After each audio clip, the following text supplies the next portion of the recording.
म्हणजे अतुल सावे आणि भागवत कराड सागर बंगल्यावरती पोहोचल्याचं कळतंय।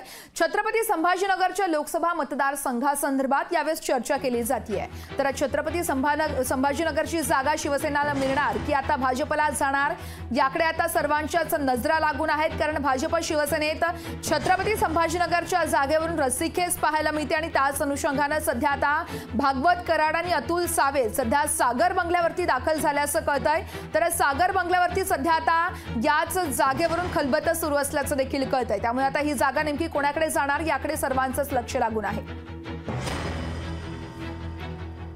छत्रपती संभाजीनगरसाठी आता रस्सीखेच सुरू असल्याचं देखील पाहायला मिळतंय। तर एक महत्त्वाची पुन्हा एकदा बातमी पाहूयात। महायुतीत रत्नागिरी सिंधुदुर्ग जागेवरून देखील रस्सीखेच पाहायला मिळतेय। सागर बंगल्यावरची निलेश राणेंची बैठक सध्या संपल्याचं कळतंय। तर रत्नागिरी सिंधुदुर्ग जागा ही भाजपला मिळावी अशी मागणी निलेश राणेंनी केल्याचं कळतंय। तर दुसरीकडे याच जागेसाठी शिवसेनेकडून किरण सामंत देखील आग्रही असल्याचं कळतंय। त्यामुळे आता छत्रपती संभाजीनगर नंतर आता रत्नागिरी आणि सिंधुदुर्गच्या जागेवरून देखील रस्सीखेच सुरू असल्याचं पाहायला मिळतंय। या संदर्भात थेट अधिक माहिती जाणून आमचे प्रतिनिधी भूषण शिंदे आपल्यासोबत लाईव्ह जोडले जात आहेत। भूषण, आपण पाहतो अनेक जागांवरून खरं तर महायुतीमध्ये रस्सीखेच पाहायला मिळते। सध्या सिंधुदुर्ग आणि रत्नागिरीच्या जागेवरून देखील रस्सीखेच सुरू आहे, कारण याच जागेसाठी निलेश राणे हे आग्रही असल्याचं कळतं। तर तिकडे शिवसेनेकडून किरण सामंत देखील याच जागेसाठी आग्रही आहेत। काय माहिती मिळते सध्याची?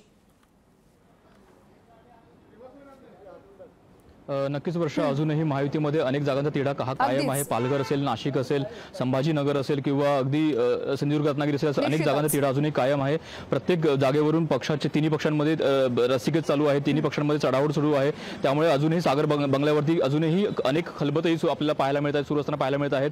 आज संपूर्ण दिवसभरामध्ये देवेंद्र फडणवीस यांची भेट घेण्यासाठी अनेक नेते, अनेक मंडळी, अनेक उमेदवार देखील इथे आलेले आहेत, त्यांनी हजेरी लावली आहे। एकंदरीत त्यांनी भेट घेतलेली आहे।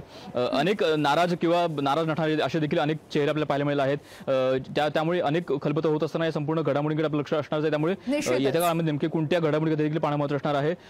अगदी थोड्या वेळापूर्वीच निलेश राणे हे देखील नारायण राणे यांचे सुपुत्र आहेत, ते देखील इथे सागर बंगला दाखल झाले होते।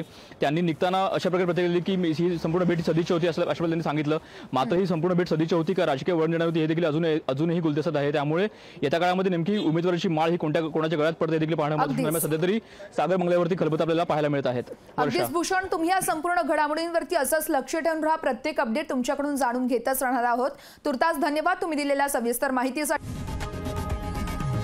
लोकशाही मराठी ऐका, पहा, जागरूक रहा।